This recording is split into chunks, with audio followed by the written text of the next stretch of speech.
May it please the court, Sharon Degnan here on behalf of Vicky Draper, representing the appellants in this case. Your Honor, I'd like to reserve 3 minutes for rebuttal. As the court knows, this is an appeal of an order dissolving a Lis Pendens. We're here today asking the court to reverse the order and to conclude that a fair nexus between my client's equitable ownership interest in the property and the dispute embodied in their counterclaim through the claims for quiet title, specific performance, and constructive trust has been shown. It's our position that CM Development has demonstrated a good faith, viable claim relating to the equitable ownership of the property in this case, and that the trial court's order dissolving the Lis Pendens has jeopardized my client's unrecorded interest in this property. I'm sure the court is, through review of the briefs, generally familiar with the facts in this case, but I think it's very important to keep in mind, the basic underlying facts and the parties, their relationship in this case. And the record and the allegations in the counterclaim are that beginning in February of 2014, the parties became involved in a joint venture to acquire and to develop a large tract of land in Miami-Dade County. From the very beginning, the parties' agreement contemplated that each party would own a 50% ownership interest in the property. Now, the parties' agreement was that the backers would front the funds necessary to purchase the property in order to be able to take advantage of a 1031 tax exchange, which basically allowed them to avoid paying taxes on some recently sold property that they had if they had reinvested it into the property. Now, my client's role in the agreement and in the venture was they initially found the property, and their role was going to be to take the lead in the development of the property. They were going to be responsible for finding sources of third-party funding, paying any expenses related to that, and pursuant to the parties' written agreement, they were going to be able to use their 50% interest in the property to use as collateral in order to obtain the financing. Was that a signed written agreement? Yes, Judge. There were 2 written agreements. There was one that was signed in March before the closing, and then there was another one, the Tenants in Common Agreement, which was signed in May. And they were both signed, correct? Correct. Was there ever an agreement here that was not signed? There were certain things that happened, but these are the 2 main agreements that the claims are based on, and they were both signed. With respect to the March agreement, there was an issue with a date not being on it. But both parties signed it, and there's actually a subsequent letter from Sam Backer who referred to the agreement as the March 21st agreement and stated that it was a valid binding agreement, and they agreed to be bound by it. And that letter was written on the day of the closing in April. In the March agreement, there's that reference to one of the conditions was the parties hereto shall negotiate in good faith the terms and conditions of an agreement regarding the terms and conditions of the management, financing, and all projects. Does that suggest that, your opposing counsel says, well, gee whiz, the March agreement, just focusing on the March agreement for a second, feel free to, does that suggest that that's agreement to agree rather than an actual transfer of 50% interest? No, it wasn't. What it was is this. I think you have to look at the agreement sort of in the context in which they were. And this March agreement was being discussed prior to the closing. And prior to the closing, the parties were trying to come to a deal, but with the underlying understanding that there was always a contemplation that this 50% interest was that each party would have a 50% interest. I definitely see the contemplation, but I don't know if I see that coming to fruition anywhere. Well, what the agreement was that there was going to be a tenants in common agreement that would be reached, which is what happened in May. And if you look at all the exhibits and the allegations in the counterclaim, that's what was continually happening. The parties were continuing to enter into these agreements and to come to make them more specific, but with respect to the purchase of the property, the March agreement certainly contemplates this interest. Then there was the closing, and then the tenants in common agreement. But what's missing in my view, that would make this a clear intent to have the property owned by both parties is some kind of a transfer. Why? If all of these agreements were done, why was there not a quitclaim deed? That or was a the whole warranty issue. That the whole basis of our lawsuit and the counterclaim in this case is that my clients were repeatedly told it's coming, it's coming. They were required to do it under these agreements. And then the allegations is that initially, before the closing, there was going to be a company that was formed with all of them. And then but the understanding was always that in order for Mazel, who is the backer assignee, in order for them to be able to obtain the 1031, the benefit of that 1031 exchange, the property had to be held in their name.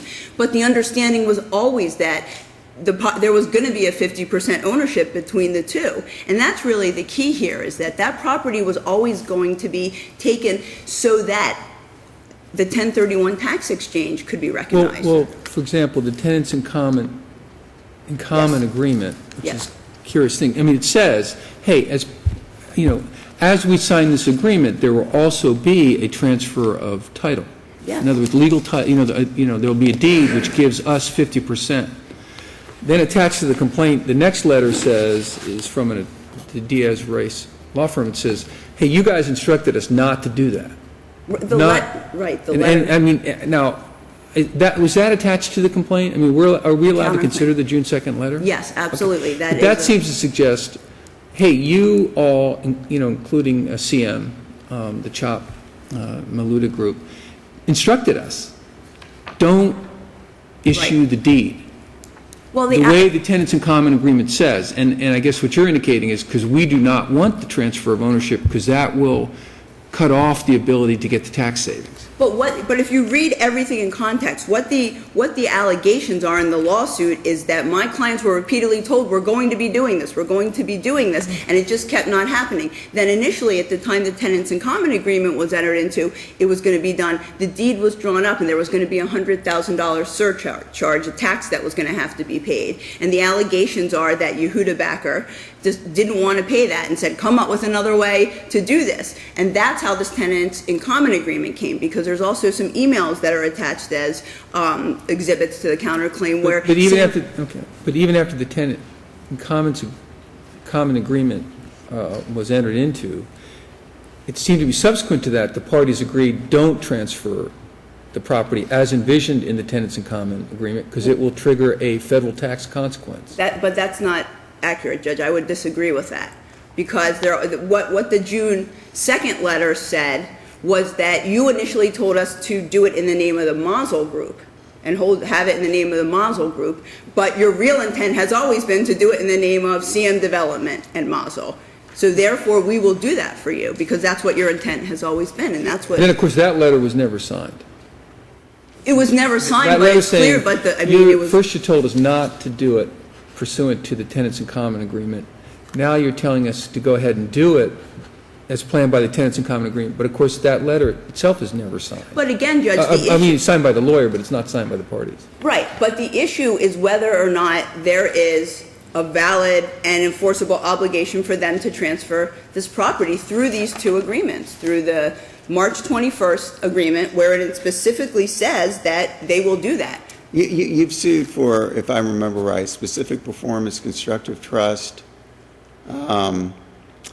I can't remember one or two other Quiet things. title. Well, there's a number, Quiet but the title. three that are related to the Lis Pendens, Right. right, are specific Right. performance, constructive trust. Isn't this and really a quiet breach of title. contract action?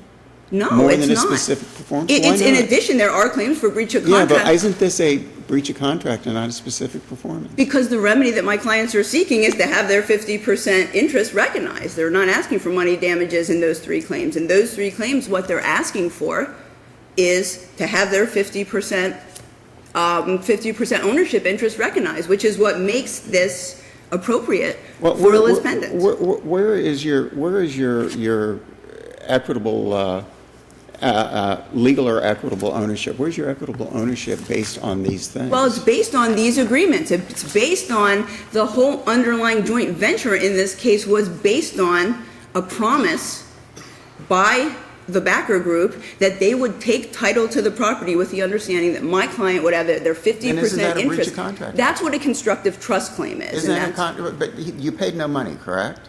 No, You but paid there no is, money. but that's an important point, because when I first looked at this, I said the same thing. I was like, well, what is the consideration here? But you need to look at the whole, what the venture was It here. still goes down to you paid no money, correct?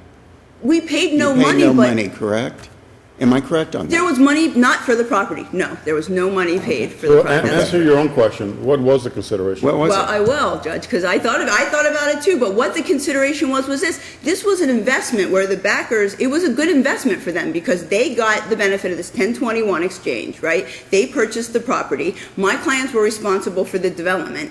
As the development took place and the property was sold under their agreement, under the tenants in common agreement, the backers in Mazel got all of their money back before any profits were shown. So the benefit is, the consideration is that my clients are responsible and there's their efforts for obtaining the financing for the development. They are responsible for the development part of the project and any monies related to that.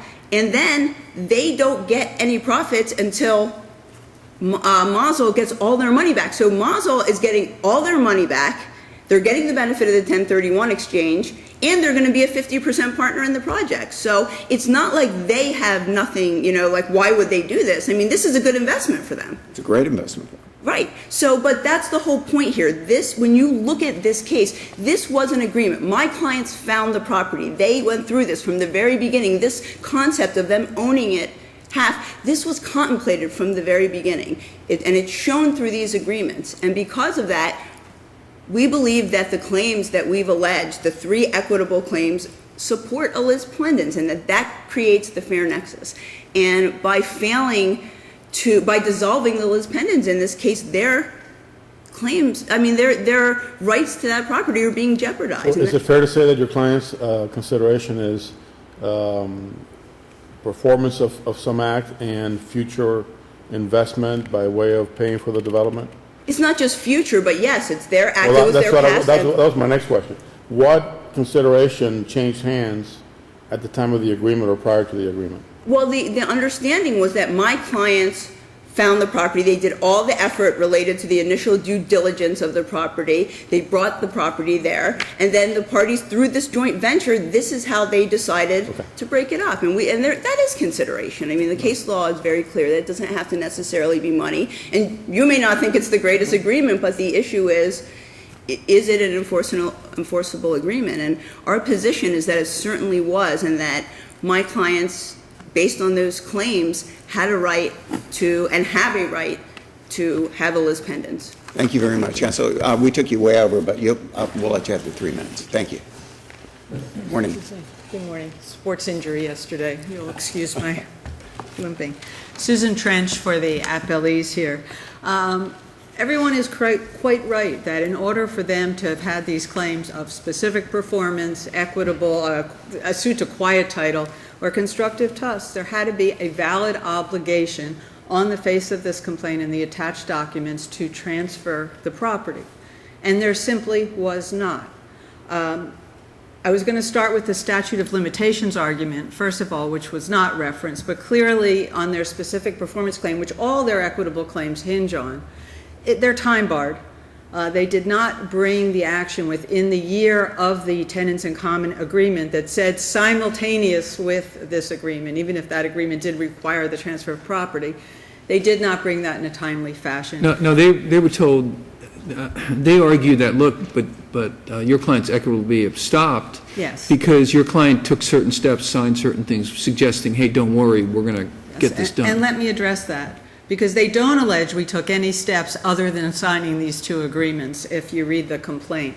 Nor did they proffer anything at the hearing. In fact, their attorney said at the hearing on the Lis Pendens at A270, I can't tell you there was any sort of fraud or misrepresentation after the tenants in common agreement was signed. So they didn't have any facts to support that. Even if they did, keep in mind that my clients were the ones who first filed a complaint here. The complaint was filed to set aside their claim that they had an interest in this property in February, which was 3 months before their statute would have run. Equitable estoppel is not a tolling principle. It doesn't toll the statute of limitations. The Supreme Court said that in the Major League Baseball case. Rather, what it says is if they lull you into believing something that you don't file until after the statute has elapsed, they can raise an equitable estoppel. So they don't have an equitable estoppel on the face of the complaint because we sued them 3 months before the statute was finished. Does their counterclaim relate back to the date of the filing of the complaint? No, it does not. And there's case law that holds that and I apologize, I don't have it here, it's in my brief, that when you bring a counterclaim for specific performance, it runs from the filing of the counterclaim. That does not relate the time back. So, first of all, they're barred by the statute of limitations. But let's go to the questions that were being asked a lot of appellant, which is, what is the basis? Is there a valid claim? They rely solely in their specific performance claim, and really on all their claims, on the tenants in common agreement. That agreement does not, all it says in a whereas clause, it refers to another document that's supposed to have been executed. Yeah, which- warranty deed. Excuse me? It refers to the warranty deed transferring Correct. half interest to CM. Correct, and it's been admitted that was not done. They were at the closing, by the way, and everyone knew that that was not done. And if you look at the tenants in common agreement, it doesn't even make sense under the rest of their terms that there was going to be a transfer of the property. Because what this says is, first of all, contributed property to this project. It was not to them, it was to the project. Shall mean the consideration contributed by each party. They then say what the capital contributions to the project were going to be. And it acknowledges that my client's contribution to the project is the property, okay? It's not saying we are both going to own the property, because then I would have half of the value of the property would be their capital contribution. It was not. It says my contribution is this. Their contribution is really kind of ephemeral. It says they'll be responsible for locating third-party financing. They're not financing. They're not contributing any money to it, and dispersing the fees, and any expenses that they have doing that counts to their capital contribution.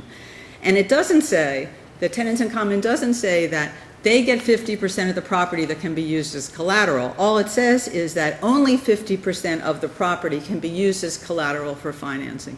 It doesn't say they're going to own it.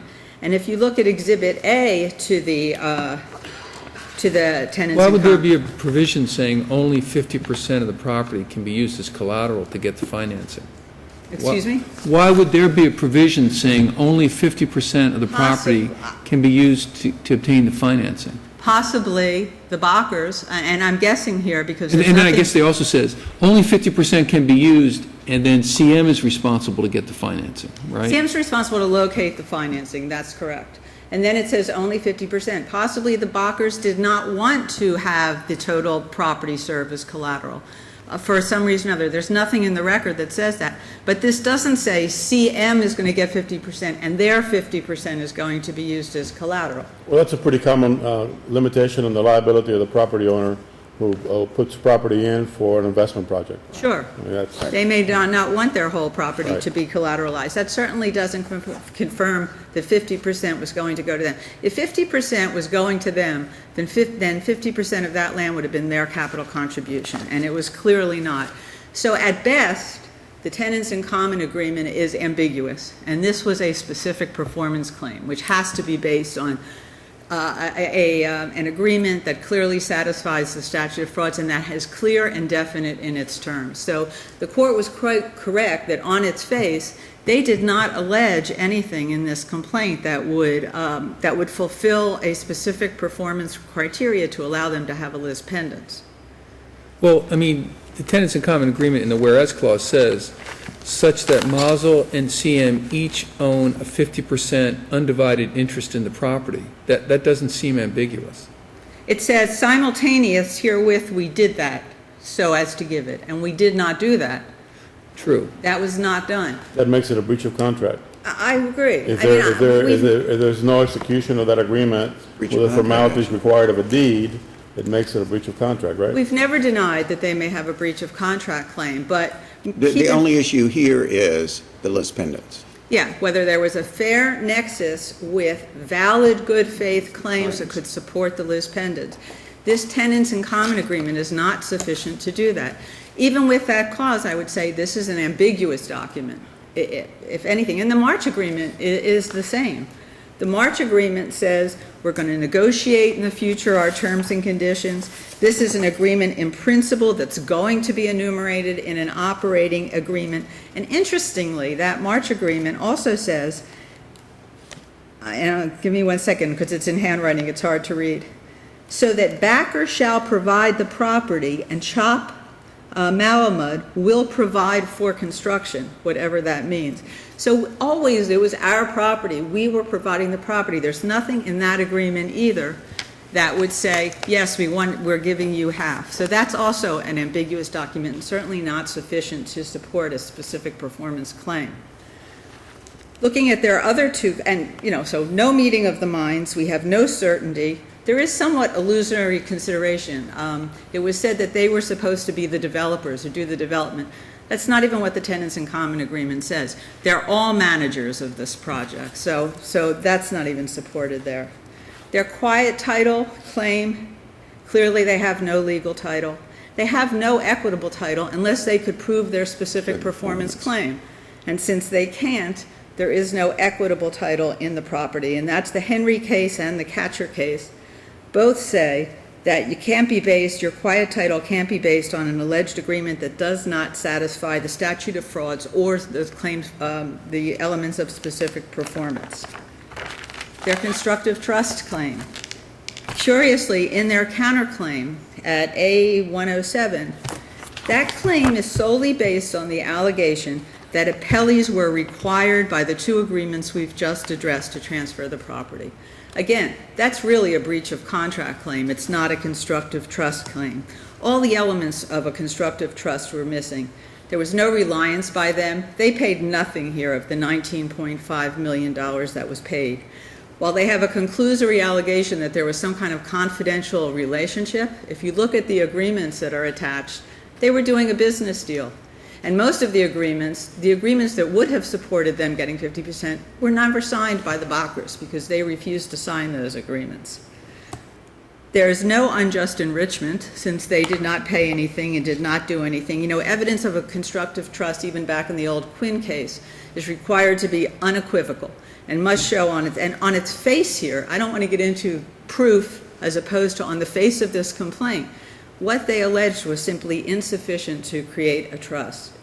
The burden of proof here was on the appellants to prove that they were entitled to a Lis Pendens, and they simply did not meet it based on these agreements. Thank you. Thank you very much, counsel. Counsel? Judge, the allegations in this case are that these people were engaged in a joint venture, and we provided case law in our reply brief that there is a fiduciary duty owed between parties involved in a joint venture. So to take the position that, there's no confidential relationship or there's no special duty owed between these parties is not accurate. I would refer the court to the Bergman versus Slater opinion out of the 4th District with respect to the constructive trust claims, because the allegations in the case are essentially the same. We agree that the elements of a constructive trust claim are that there's a promise, a transfer of property, a confidential relationship, and unjust enrichment. And that was done in this case. Mazel was permitted to take title to this property because with the understanding that my clients were going to have this 50% interest. And that was the whole basis for it. They were involved in a confidential relationship because they were in a joint venture together. And it's unjust to allow them to just say, sorry, too bad, so sad. And that's exactly what happened in this case. With respect to for them to argue that, they have a breach of contract claim but not a specific performance claim is wrong. Specific performance is a remedy. That 3 equitable claims that we brought are remedies that arise out of the contract, okay? And specific performance, it's a remedy saying we want their agreement to transfer the 50% interest to us. So yes, it's a breach of contract, and there is a breach of contract claim in there, but there's also a specific performance claim. What about your statute of limitations? Now, with respect to the statute of limitations, that's we've cited the Acoustic Innovations case to the court as for the concept that equitable estoppel can bar a party from being able to assert a specific, or a statute of limitations defense. And that's exactly what we have here. And if you read the allegations in the counterclaim, they clearly say that my clients were repeatedly told, we're going to give you the deed, we're going to transfer the property, we're going to transfer the property. And that continued to happen. And at one point, the allegations are that this title affidavit was done as a way to get around having to pay the taxes. That's where the allegations are going. And it wasn't until their lawsuit was filed in February that we knew that they weren't going to be transferring the property anymore. Let's say the property was transferred. Let's say specific performance was granted and 50% interest is transferred to your clients. What are the responsibilities of your clients at that point? The same as they were. My clients were trying to, but specifically, obtain the financing, but I guess to this is continue one of the, to. Okay, but specifically, they had to, in other words, they would be in breach if they didn't do what? If they didn't provide for the financing. They were obligated to provide the sources of third-party funding to pay any expenses related thereto and to obtain the financing. So if the financing wasn't obtained, For the development they would be in breach of their agreement. Yes, absolutely. And where does it say that? Absolutely. 'Cause, I mean, the terms are a little vague. I mean, Well, normally, and they say that they have to be commercially reasonable and that the parties have to engage in this in a commercially reasonable and fashion. I guess the other thing is they would co-manage the project. Correct. And I agree that there's they no- were all going to manage it, but my clients were. But I guess the problem is there isn't very much specifics about what that co-management would look like. I mean, normally, an agreement to manage a project like this would be pretty complicated.